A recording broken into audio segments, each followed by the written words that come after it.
Hi there, Sandra here from Create in Spain. Thanks for joining me today. Now this might look like a hot mess, but there is a reason for this particular pattern. This has been printed off on an A4 sheet and this is going to be a background. I am doing a pop-up card and this is the main design for inside. Now let me just zoom in a bit, there we go. Now this is going to be a slightly different pop-up because it's going to be folded towards you on the base. So where the paint pots are, anything below that paint pot is going to come forward on the ground of the card, if you like. And this is going to be the bit that stands up.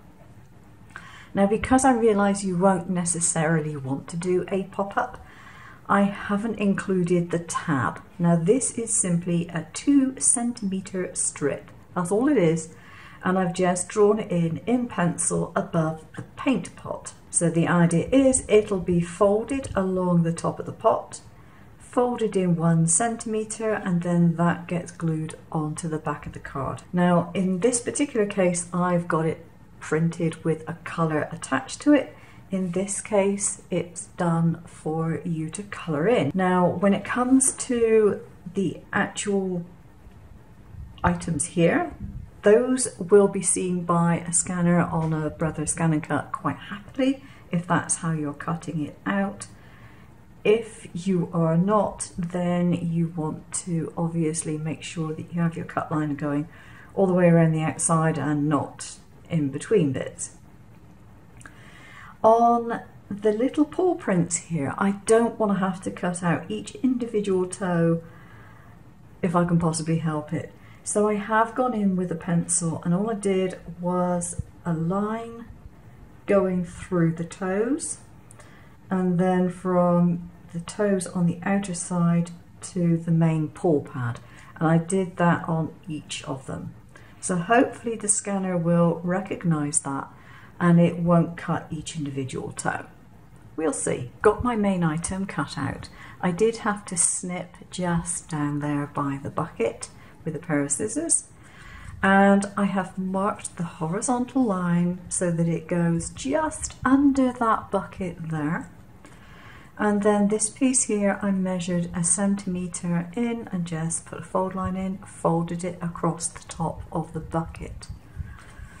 So this is ready to go in. I've cut down my paper so that it is the same size as my base card. Now you can make your base card whatever size you like, in the same way that you can adjust the size of this print if that's what you want to do. And I folded it in half, and the next thing I need to do is to glue it into the card. Now it does need to be either glued in, or you need to make sure that the area where this is going to go has got some tape behind it. So the back of this area here would have to have some tape. And yes, I got a bit of a print on the back of it because I messed up the first print. I had the size wrong. So I'm going to use some no wrinkle glue on this and just slot it into the card. After you've closed it, make sure that is secure, gluing the other side. So that can go into the middle, like so. Put it down on the desk because it's pretty much the same size as the card. Press that down. That's not bad. The advantage of doing this, and of doing it before you've decorated the front of your card, by the way, is that if you haven't got everything entirely matched up size-wise, and I tend to find that if I use my paper trimmer, my guillotine, to cut things, the sizing is not quite what I expect it to be compared to my paper size all the time.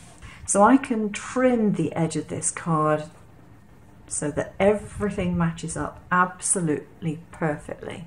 The next step is to work out where you're going to put your design, and I would probably put it central. It seems to make most sense to be there. Now, I had thought of doing a different size card, which is why this is relatively small. I would scale this up for this size card, I think. It's not quite as big as I would like it to be, but you know, as a demonstration, it's fine. So what I would do is to mark 1 centimetre from that centre fold somewhere like that to like that. As long as those 2 points are 1 centimetre out from the fold, your item should be perfectly placed. Normally I would be doing this with my head right over it, which is why it's far more difficult to do it. Okay, so you need to bend this piece forward, bend it over, put some glue on this bit here, and then you can stick it in place. So you can use tape or you can use a glue.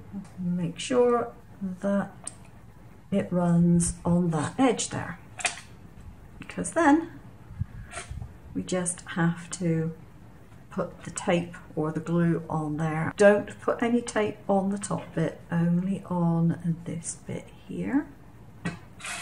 And you can put that flat.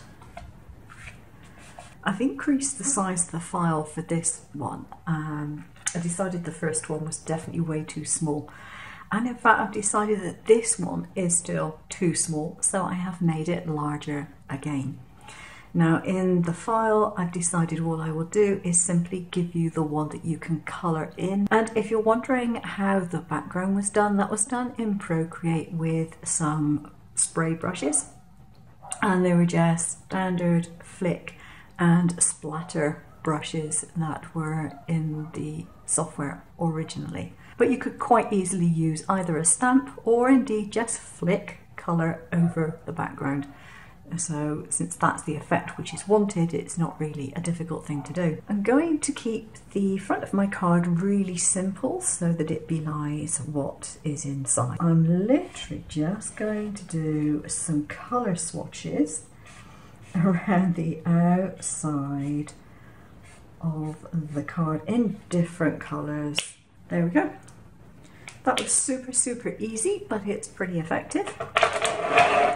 So I just need to put that onto the front of my card. The finished card, which I think looks really nice even on the front. And then inside, of course, you get the paint pot with all the splatters and the paint puddles and paw prints. Now, you could give this to someone who's just moved house, someone who's been doing DIY while in lockdown, or someone who's just inclined to do DIY. And I think it's just a fun card to say hello, and obviously you can choose whatever you want to put on the inside in the way of sentiments. So as I mentioned, I've upscaled that particular design. I do think it needs to be a little bit bigger, well, quite a lot bigger. But other than that, I'm pretty happy with the way that's come out, and I really do like the simplicity of the front. Hope you've enjoyed that. If you have, please like, subscribe, and leave some comments down below. It's great to know what you think. Take care now. Bye bye.